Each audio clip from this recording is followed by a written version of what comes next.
आज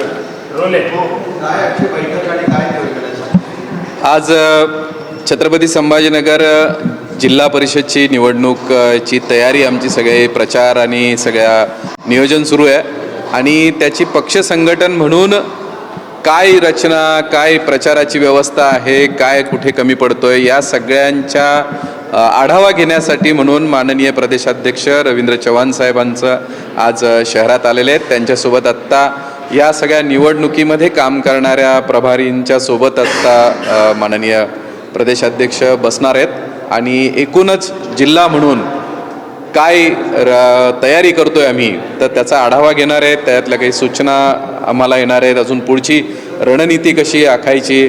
अतिशय चांगली परिस्थिती आत्ता आम्हाला छत्रपती संभाजीनगर भारतीय जनता पार्टीसाठी ग्रामीण जिल्ह्यामध्ये आहे आणि त्यासाठी आत्ता आजच्या बैठकीचं नियोजन आहे. दुसरा विषय आहे की महापालिकेमध्ये भाजपचे 57 नगरसेवक आहेत, अजून घटनेचा नाही, महापौर पदाचा तिढा अजून काही नाही. आत्ता म्हणजे खरं म्हणजे प्रदेशाध्यक्ष हे जिल्हा परिषदसाठी आलेले आहेत, पण ही बैठक झाल्यानंतर आम्ही शहर म्हणून शहराचे कोर टीमची आमची आज बैठक होईल.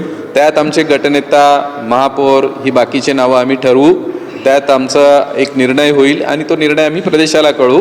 त्यानंतर प्रदेशाकडून आम्हाला त्याचा अंतिम निर्णय आम्हाला कळेल.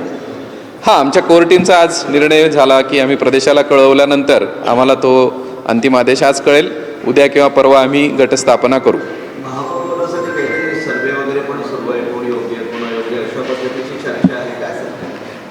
सर्वे वगैरे भारतीय जनता पार्टीला करण्याची गरज नाही. अतिशय क्लोज मॉनिटरिंग करणारी पार्टी आहे आमची. त्यामुळे कोणता कार्यकर्ता काय काम करतो हे काही कुणाला विचारून किंवा पाहण्याची गरज भाजपला नसते.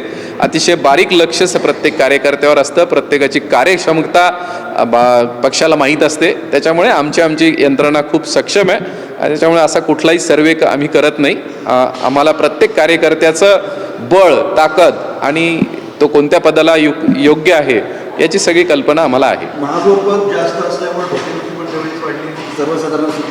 हे मी तर कायम म्हणत असतो की आमच्याकडे जास्त उमेदवार याचा अर्थ ही पार्टीची ताकद आहे की एका जागेसाठी खूप जास्त सशक्तता आणि चांगले कार्यकर्ते भाजपकडे आहेत. ही संघटनेची ताकद आहे.